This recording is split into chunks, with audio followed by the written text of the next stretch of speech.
Quem já entrou, vamos convidando os amigos, os seguidores.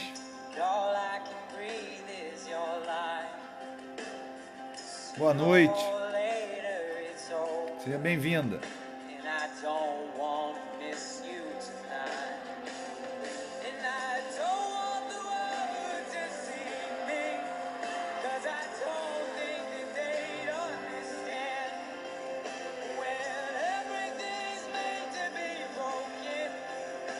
Isso aí, pessoal. Vamos convidando os amigos e os seguidores. Vamos ver se a gente bota um pouco mais de gente para poder gravar.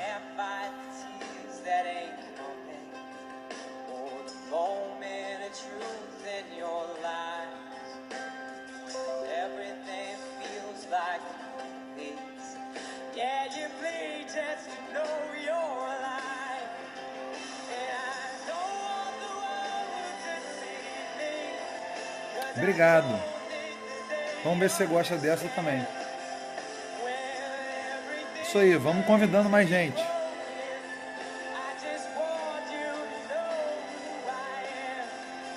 Bem-vindo.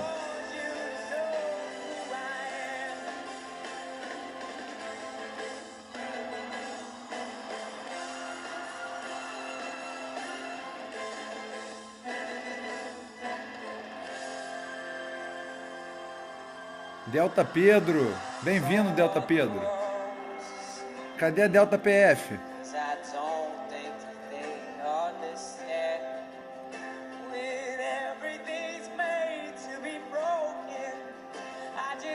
Isso aí, vamos lá. Vamos dar um pouco mais de tempo para o pessoal entrar.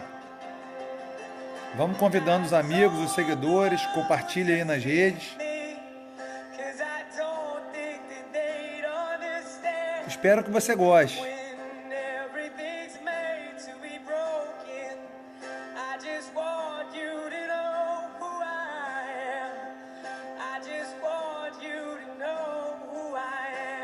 Bem-vindo, Marcelo. Convida aí os amigos, os seguidores. Vou dar um pouquinho mais de tempo para o pessoal entrar.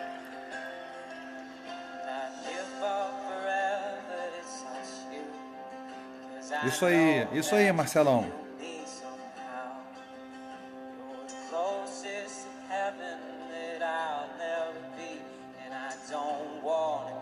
Olha, as questões que eu vi, Delta Pedro, eu achei que eles erraram a mão em algumas questões.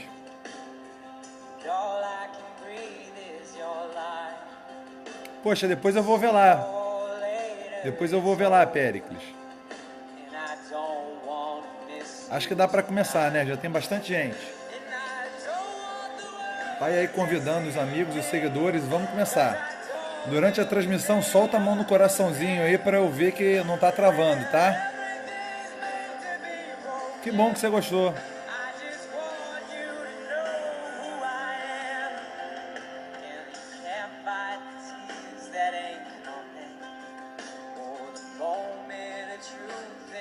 É verdade, em algumas questões sim.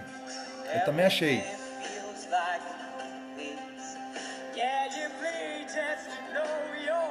Vamos lá, vamos começar.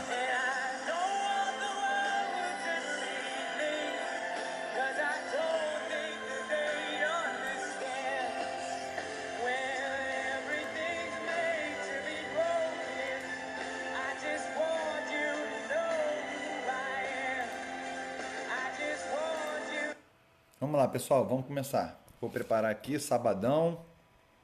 Vocês aí... Sim, no crime de gestão fraudulenta, eu vi. Vamos lá, sabadão. Parabéns para vocês aí que estão aqui, que estão nessa live. Os que vão sair ainda hoje mais tarde, já vão sair aí com uma noção de direito penal, né? E um conteúdo. Espero que vocês gostem, porque eu tento trazer conteúdo que eu percebo que os alunos fazem uma certa confusão. E essa é uma confusão muito comum entre os alunos. Os alunos, eles confundem a teoria social da ação com o princípio da adequação social. Então, qual seria a diferença entre eles? Tem diferença entre eles? O que vocês acham? Primeiro, pensa aí. Teoria social da ação e princípio da adequação social.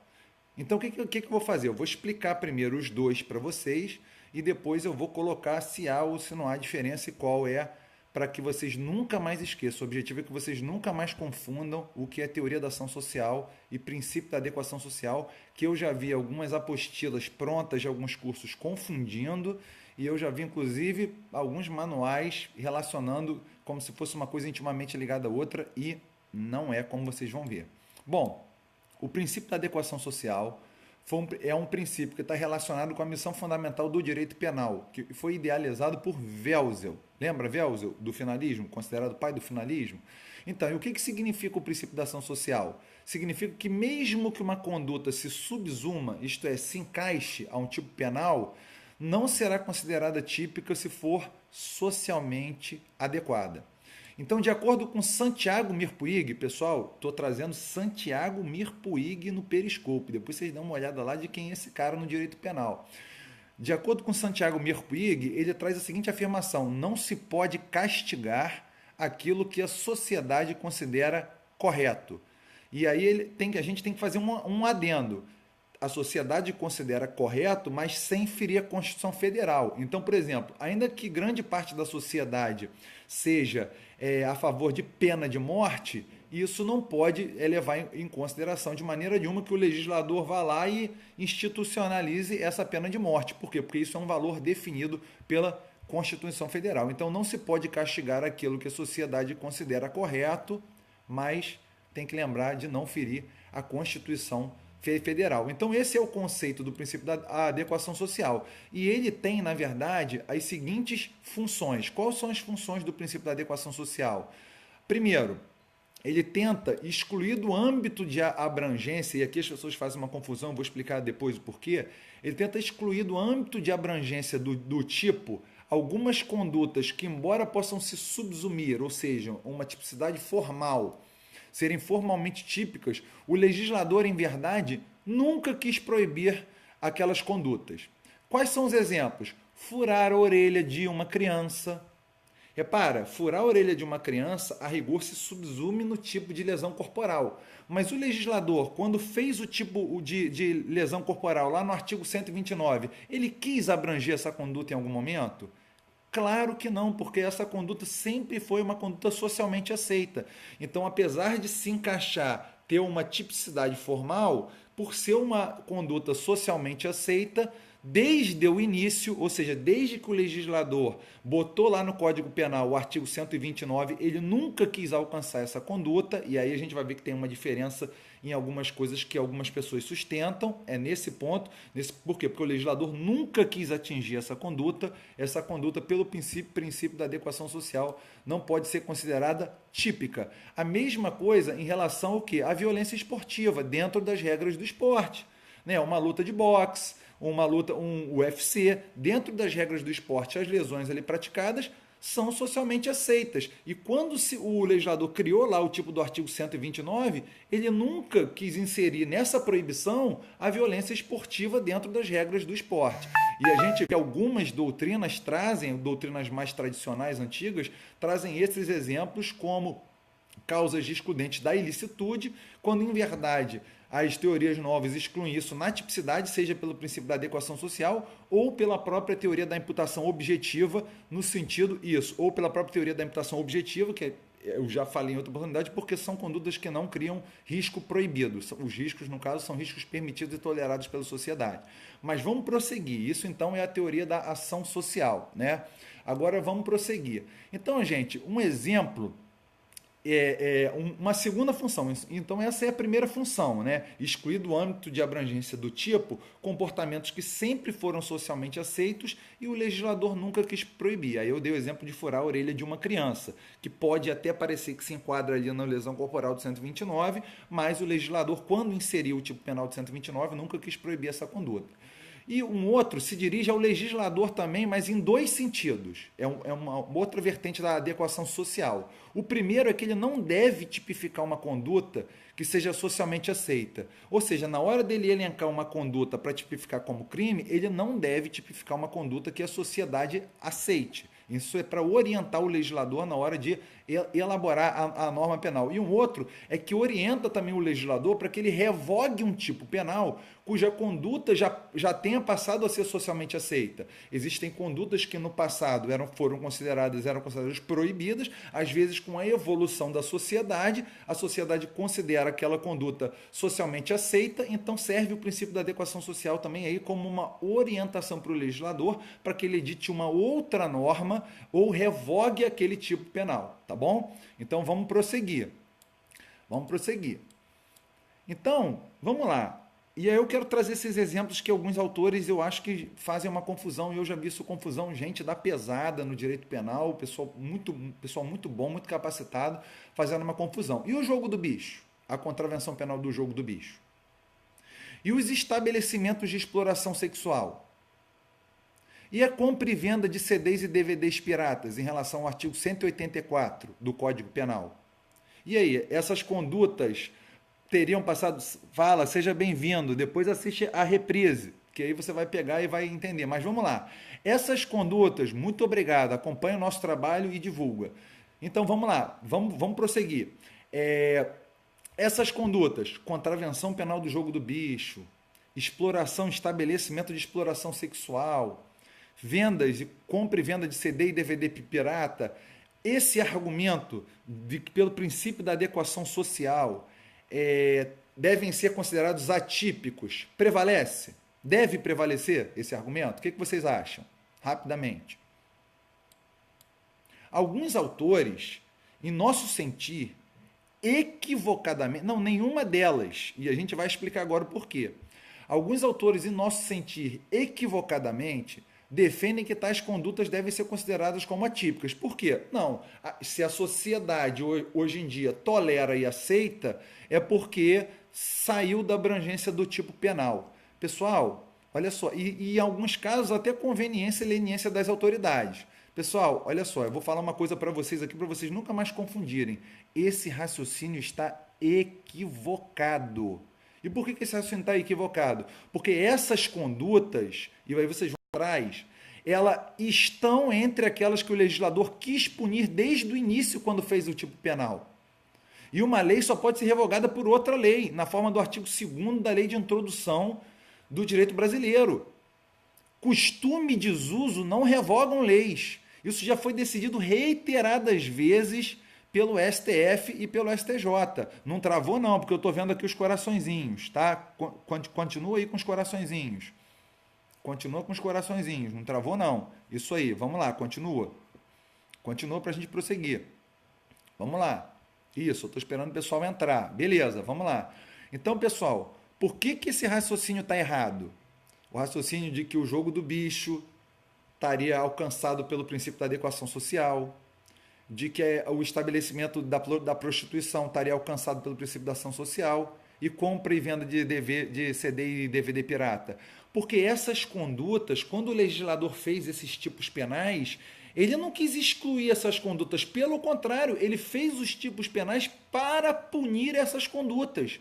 E costume e desuso não podem revogar leis, na forma do artigo 2º da Lei de Introdução do Direito Brasileiro. E essas questões já foram decididas reiteradas vezes pelo STF e pelo STJ, tá bom? E com isso aqui a gente finaliza o princípio da adequação social e algumas interpretações equivocadas que são feitas com esse princípio. Esse princípio, na verdade, alguns doutrinadores modernos já consideram até ele um pouco superado, porque ele, dentro da noção da teoria da imputação objetiva, da tipicidade conglobante, ele ficou um pouco para trás. Por quê? Porque se vocês pararem para ver, hoje a maioria das condutas que alguns falam que são socialmente aceitas estão dentro do risco permitido da teoria da imputação objetiva. Tá bom? Então, hoje, essa conduta, esse princípio da adequação social é considerado um princípio ali um pouquinho mais ultrapassado. Mas vamos prosseguir. Então, qual é a diferença do princípio da adequação social, que eu acabei de concluir, para a teoria da ação social, que é uma das teorias que tenta trazer a definição do que seja conduta?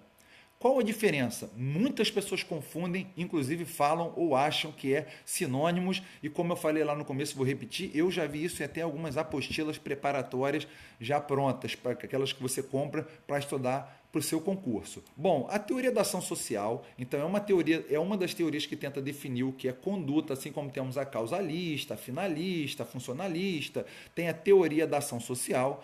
Ela foi desenvolvida por Wessels e teve como um dos seus adeptos principais Zizek. E o que diz essa teoria da ação social? Ela define conduta, ela bota um complemento, na verdade, no que era o finalismo. Ela tenta complementar, ela diz assim, que é um comportamento humano, voluntário, dirigido a uma finalidade, até aí ficava o finalismo, aí ela adiciona uma finalidade qual? Socialmente reprovável.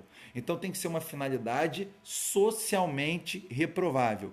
Pessoal, essa conduta, ela tem alguns problemas. Na verdade, essa teoria da ação social, ela tem alguns problemas. Boa noite. Depois, quem não viu, vê a reprise. Que ela não explica. Ela sofre algumas críticas que ela não explica. Por exemplo, a vagueza do conceito do que seja socialmente reprovável para você definir o que é conduta. O que é socialmente reprovável? Isso é um conceito vago, isso é um conceito aberto, isso não tem como você definir exatamente o que é socialmente reprovável. E a gente está tratando de definição do que seja conduta. Então sofre essa crítica. E uma segunda crítica é que desconsidera várias condutas que não são socialmente reprováveis, mas são claramente condutas lícitas. Por exemplo, a partir do momento que eu aciono o Periscope, é uma ação, eu acionei. Acionei uma ação voluntária dirigida a uma finalidade. Qual é a finalidade? Fazer o vídeo para que vocês aprendam. Isso é uma conduta, só que é uma conduta lícita. Lembra daquele exemplo que eu dei de matar um mosquito? Eu dirijo o meu braço com a finalidade de matar um mosquito. É uma ação dirigida a uma finalidade. Qual a finalidade? Matar um mosquito. Pessoal, isso é conduta. Para a teoria da ação social, isso não seria nem conduta. Então, qual é o problema? E aí essa crítica quem traz é Zaffaroni. Imagina Robinson Crusoe numa ilha, por exemplo. Enquanto ele não estava sozinho, que a conduta dele não repercute em terceiros, então não teria danosidade social, nenhuma das ações de Robinson Crusoe seriam consideradas condutas. Então, isso é uma crítica de Zaffaroni que eu acho muito pertinente. A vagueza do conceito do que seja danosidade social e pelo fato de desprezar que existem condutas lícitas que não repercutem em terceiros e não são consideradas, por isso, danosas socialmente. Tá bom? Então vamos lá. Então vamos para a síntese da diferença entre uma coisa e outra, que muita gente confunde. Quando você pega o fato típico, você vai para o fato típico, você tem lá aqueles 4 elementos, né? Conduta, resultado, nexo de causalidade e tipicidade. Vou botar os 4 dedos assim, ó para ficar conduta, resultado, nexo de causalidade e tipicidade. A teoria da ação social, para você nunca mais confundir, ela age aqui, na conduta. Ela tenta excluir ou definir o que seja conduta. Então, o que não for reprovado socialmente não é considerado nem conduta para o direito penal. Então você não prossegue no estudo dos outros elementos porque aquilo não é nem conduta. Já o princípio da adequação social, ele é estudado aqui, conduta, resultado, nexo de causalidade, tipicidade. Ele é estudado na tipicidade, não para se definir o que é conduta. A conduta existe. Ele simplesmente menciona que a conduta que for considerada socialmente aceita pela sociedade não deve ser típica. E tenta excluir com isso a tipicidade. Vocês entenderam a diferença? A teoria da ação social tenta interferir no que seja conduta, dizendo que se ela não for relevante socialmente, ela vai excluir a própria conduta, não vai haver conduta. Já o princípio da adequação social tenta definir que aquela conduta que a sociedade entender que for socialmente adequada, ela vai, conduta, resultado, nexo de causalidade, ela vai influir na tipicidade. Então, elas incidem sobre elementos diferentes do fato típico. Tem conceitos diferentes e incidem em elementos diferentes do fato típico. Então, pessoal, espero que vocês tenham gostado dessa live. Quem não assistiu, reassiste na reprise. divulgue e que vocês nunca mais confundem o que seja princípio da adequação social com teoria da ação social que quer definir o que é conduta. Então, um bom sábado a todos, um bom final de semana, um bom domingo. Deus abençoe a todos. E eu gostaria de agradecer desde agora vocês que entram às vezes que eu percebo em lives de outros professores e quando me vêm lá presentes falam bem do nosso trabalho, divulgam o nosso trabalho e com isso a gente vai conseguindo aí mais adeptos e vai realmente dando aí mais força e fôlego, porque eu não sei se vocês têm visto, eu tenho feito gravações de uma maneira bastante frequente, sempre tentando fazer sobre questões que eu sei que os alunos têm dificuldade muitas vezes de compreender e misturam os conceitos, tá bom? Então, continue assim, eu me sinto muito lisonjeado quando eu vejo esse comportamento de vocês. Tá bom, pessoal? Então, um bom sábado para todos aí, divirtam-se e, acima de tudo, com responsabilidade e estudando. Acima de tudo, parabéns a todos aí que estão estudando. Depois eu vou reler e vou ver as mensagens e as sugestões, tá bom? Um bom sábado aí para todo mundo e um bom final de semana.